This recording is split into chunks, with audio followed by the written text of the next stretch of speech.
पवन मिश्रा का स्वर्गवास हो चुका था। उनके पीछे घर में उनकी पत्नी सविता और 4 बेटियां थीं। पति के न होने के कारण सविता हमेशा अपनी चारों बेटियों की शादी के लिए चिंतित रहती थी। एक दिन, अरे सविता कहाँ हो? घर में ही हूँ काकी, आओ आओ। और सुनाओ, क्या हाल चाल है? और सब तो भला चंगा है। तू अपनी सुना। 4 लड़कियों को इतना ऊंचा ऊंचा पढ़ाई करा रही हो, कहाँ से लाओगी इनके लिए कलेक्टर ढूंढ कर? हैं? अरे तुझे समझाया था 12वीं पास करा के शादी कर दे बारी बारी से। लड़की कम पढ़ी हो ना तो गरीब घर में गुजारा कर लेती है। ज्यादा पढ़ लिख कर आजकल की लड़कियों के दिमाग खराब हो गए। आदमी की बात तो बर्दाश्त होती नहीं, मार क्या बर्दाश्त होगी। बस इसीलिए ना हर दूसरे घर में तलाक की ना बताई हुई है। काकी, आपका और हमारा जमाना और था। जो हमने भुगता अपनी बेटियों को भी उसी में तो नहीं झोंक सकते। काकी को सविता की बातें अच्छी नहीं लगी थी, इसलिए सामने रखी चाय को पिए बिना ही अपने घर चली गई। सविता ने काकी का मुंह तो बंद कर दिया था, लेकिन काकी की बात सुनकर सविता की सबसे बड़ी बेटी खुशी की आंखों में आंसू आ गए थे। माँ, मैं जानती हूँ काकी बार बार ऐसी बातें तुम्हें क्यों सुनाती हैं। मैं तलाकशुदा हूँ ना, इसलिए। अगर मेरा तलाक हुआ है तो क्या इसमें मेरा और मेरी शिक्षा का दोष है? सविता अपनी बेटी खुशी को समझाती है और उसे बाहर के लोगों की बातों पर ध्यान ना देने के लिए कहती है। कुछ दिन बाद जिया के लिए समीर नाम के एक लड़के का रिश्ता आता है। शुरुआती बातचीत में समीर एक अच्छा पढ़ा लिखा लड़का समझ में आ रहा था। बस एक अड़चन थी कि वो लोग दूर शहर के रहने वाले थे। सविता अपनी बेटी को खुद से इतना दूर भेजना चाहती तो नहीं थी, लेकिन फिर भी अच्छे रिश्ते के मोह में वो शादी के लिए तैयार हो जाती है। शादी के बाद, बेटा जिया, 3 महीने हो गए तेरी शादी को, अभी तक तू पग फेरे के लिए नहीं आई। क्या बात है बेटा? माँ ऐसी कोई बात नहीं है, मैं यहाँ बहुत अच्छी हूँ। और आप भी ना, आप मेरी चिंता करना छोड़ दो। मुझे लगा कि होली पर तो आना ही है, फिर बार बार क्या आना जाना करना। फिर दूर का मामला है, 8 घंटे का सफ़र है, रोज़ रोज़ कहाँ आना हो पाता है। बस तू अपने ससुराल में खुश रह, माँ को और क्या चाहिए। अच्छा, खिचड़ी आ रही है, मैं सोच रही थी तेरे यहाँ शगुन भिजवा दूँ। हाँ माँ, मैं आपको फ़ोन करने ही वाली थी। आप ऐसा करना, खिचड़ी पर मम्मी जी को ना थोड़ी भारी वाली सी साड़ी भिजवा देना। उन्हें हैवी साड़ी पहनने का शौक़ है। और समीर के लिए एक पार्टी वेयर सूट भी भिजवा देना।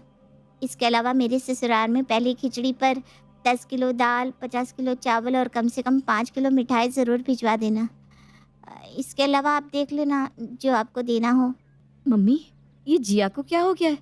इसे पता नहीं है कि यहाँ पहले से ही कितनी दिक्कत है, ऊपर से वो इतनी बड़ी बड़ी डिमांड कर रही है। कोई बात नहीं बेटा, उसकी सास ने ज़रूर उसे अपने यहाँ के रीति रिवाज बताए होंगे, तभी उसने इतनी सारी चीज़ों की लिस्ट बनाई है। पहली खिचड़ी है तो भिजवा देते हैं, हमेशा थोड़ी ना इतना सामान देना होगा। पहली खिचड़ी पर जिया के यहाँ से अच्छा खासा सामान आया था। खिचड़ी के 1 महीने बाद जिया होली के लिए अपने मायके आती है। मम्मी, समीर जी मुझे छोड़कर कल चले जाएंगी। जाते समय उन्हें लिफाफे में कम से कम 2100 रुपये ज़रूर दे देना। और उनके लिए कपड़े तो मंगवाए हैं ना आपने? नहीं बेटा, अभी तो कोई कपड़े नहीं मंगवाया। मैंने सोचा था जब तुझे विदा करूंगी उस समय पूरे परिवार के कपड़े दे दूंगी। नहीं नहीं मम्मी, ऐसे कैसे चलेगा। आप अभी जाकर बाजार से उनके लिए कुछ लेकर आइए। बेटी की बात सुनकर सविता बाजार जाकर दामाद के लिए एक जोड़ी कपड़े ले आती है और 2100 रुपये का लिफाफा दामाद के हाथ में देकर उसे विदा कर देती है। जिया जब से मायके आई थी, बात बात में सिर्फ अपने ससुराल की तारीफ ही कर रही थी। समीर जी ऐसे हैं, समीर जी वैसे हैं, मेरी सास तो मेरा इतना लाड़ करती है, मेरी हर बात मानती है, मुझे 10 तोले का हार दिलाया। जिया की बातें थी कि खत्म होने का नाम ही नहीं ले रही थी। खुशी दीदी, आपको ऐसा नहीं लगता जिया दीदी अपने ससुराल पर कुछ ज़्यादा ही इतरा रही हैं? जब से उनकी शादी हुई है ऐसा लगता है कि वो हम लोगों को भूल ही गई हैं। हर समय बस अपनी सास और पति की बातें करती रहती है। माना कि उनकी शादी बड़े घर में हुई है, पर इसका मतलब ये तो नहीं कि वो हर बात में हमारा कंपैरिजन अपने ससुराल वालों से करती रहे। और देखो तो कैसे मम्मी को बात बात पर लेने देने के लिए टोकती रहती है। मुझे भी यकीन नहीं हो रहा कि कोई लड़की शादी के बाद इतना कैसे बदल सकती है कि बस अपने ससुराल के गुण गाने में लगी हुई है। माँ और बहनों की उसे कोई चिंता ही नहीं है। होली के बाद जिया वापस अपने ससुराल चली गई थी। इन 15 दिनों में उसने सिर्फ अपने ससुराल की जी भर के तारीफें की थी और माँ को अच्छी तरह समझा दिया था कि उसके ससुराल वालों के आने पर उन्हें क्या लेना देना है और कैसे उनका आदर सम्मान करना है। धीरे धीरे समय गुजर रहा था। अब जब भी जिया को मायके आना होता था या फिर कोई त्योहार आने वाला होता, जिया पहले ही फोन करके अपनी डिमांड की एक लंबी लिस्ट माँ को पकड़ा देती। जिया की डिमांड पूरी करते करते साल बीतने को आया था। कभी साड़ी, कभी कपड़े, कभी शगुन, तो कभी सोने की अंगूठी। लेकिन ऐसा लगता था जैसे उसकी डिमांड खत्म होने का नाम ही नहीं ले रही थी। एक साल बाद, खुशी बेटा, जिया का फोन आया था। उसने कहा है कि उनकी मैरिज एनिवर्सरी आने वाली है, तो एनिवर्सरी पर हम लोग को अच्छा सा गिफ्ट भिजवा दें। बहुत हो गया माँ, थक गई हूँ मैं जिया जिया जिया सुनकर। जिया के अलावा 2 छोटी बहनें और भी है इस घर में। अब हम उनके बारे में भी सोचेंगे या सिर्फ जिया की डिमांड पूरी करते रहेंगे? उसे कुछ समझ में नहीं आता। इस घर में पापा की पेंशन और मेरी थोड़ी सी कमाई के अलावा और ऐसा कौन सा कुबेर का खजाना गड़ा है जो वो हर रोज वहां से फोन करके डिमांड कर देती है? इतनी डिमांड तो उसने पिछले 24 सालों में नहीं की थी जितनी उसने पिछले 1 साल में कर दी है। हमारी भी मती मारी गई थी जो इतने बड़े घर में उसकी शादी कर दी। उसकी आंखें जैसे वहां की चमक में चौंधिया गई है। उसे कुछ भी नजर आना बंद हो गया है। सविता खुशी की नाराजगी की वजह समझती थी और कहीं ना कहीं खुशी की बातें सच भी थी। सविता ने सोचा था कि जिया की शादी के बाद वो धीरे धीरे पैसों का इंतजाम करके छोटी त्रिशा और रितिका की भी शादी कर देगी। लेकिन जिया की शादी के बाद तो जैसे पैसे बचाना नामुमकिन सा हो गया था। लगभग हर दूसरे महीने जिया को कुछ ना कुछ भिजवाना ही पड़ रहा था। मम्मा, मेरा कैंपस प्लेसमेंट हो गया है और सबसे ज़्यादा खुशी की बात यह है कि मेरी जॉब गांधीनगर में ही लगी है। कोई भी दीदी को इसके बारे में कुछ नहीं बताएगा। मैं जिया दीदी को जाकर सरप्राइज देने वाली हूँ और फिर उनके पास ही शिफ्ट हो जाऊंगी। रितिका ट्रेन से गांधीनगर जाती है और जिया के घर के सामने पहुंच जाती है। ये दीदी के घर से कैसी आवाजें आ रही है? ऐसा क्यों लग रहा है जैसे कोई चिल्ला रहा है अंदर से? रितिका घबराहट में घर की बेल बजाती है।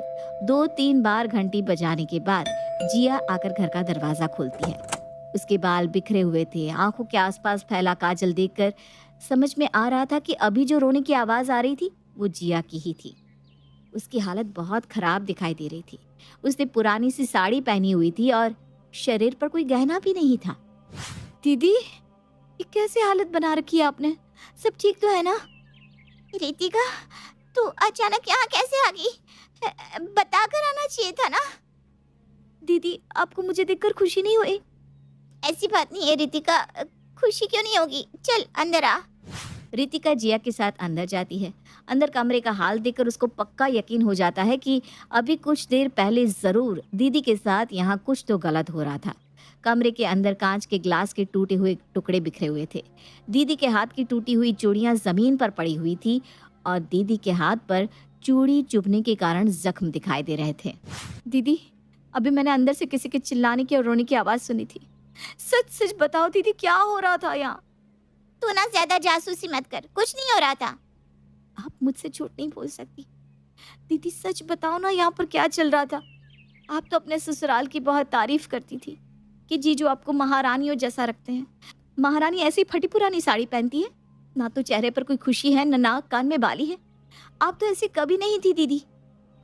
रितिका के अपनी कसम देकर पूछने पर जिया टूट जाती है और रोने लगती है। तूने सही पहचाना मेरी बहन। अभी कुछ देर पहले जो तूने सुना वही सच था। मेरी सास और मेरे पति ने मेरे साथ बहुत मारपीट की। ये तो उनका रोज का काम है। मुझे अब आदत हो गई इन सब की। बहन की बात सुनकर रितिका के पैरों के नीचे से जमीन निकल जाती है। रितिका उसी समय अपनी बहन को लेकर वापस अपने घर आती है। घर पहुंचकर वो माँ और बड़ी बहन खुशी को सारी बात बताती है। जिया, तूने इतना झूठ क्यों बोला? हमें सब कुछ सच सच क्यों नहीं बताया? तू जो हम सबसे मंगवाती थी वो तेरे ससुराल वालों की डिमांड होती थी। हाँ दीदी, अगर आप लोग उनके मन मुताबिक सामान नहीं भिजवाते थे तो वो लोग मेरे साथ मारपीट करते थे और छोड़ देने की धमकी देते थे।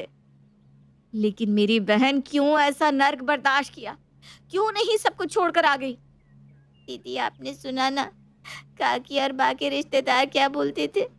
अगर मैं भी अपना ससुराल छोड़कर आ जाती तो हमारे खानदान पर तलाकशुदा बेटियां होने का कलंक लग जाता। समाज तो यही कहता ना कि इनके घर में ही खराबी है। दोनों लड़कियां तलाक लेकर आ गई और मेरी दोनों छोटी बहनों की कभी शादी ना हो पाती। बस अपनी छोटी बहनों के भविष्य के लिए मैंने उस नर्क को अपना भाग्य समझ लिया। हम दोनों के लिए आपने इतना सब कुछ सहा दीदी, हमें माफ कर दो। हम हमेशा आपको खुदगर्ज समझते रहे। हमें लगा आप ससुराल जाकर अपनी बहनों को भूल गई, लेकिन आपने तो हमारे लिए खुद को ही कुर्बान कर दिया। चारों बहनें एक दूसरे के गले लगकर रोने लगती हैं। उस दिन चारों बहनों ने वादा किया कि वो हमेशा एक दूसरे का साथ देंगी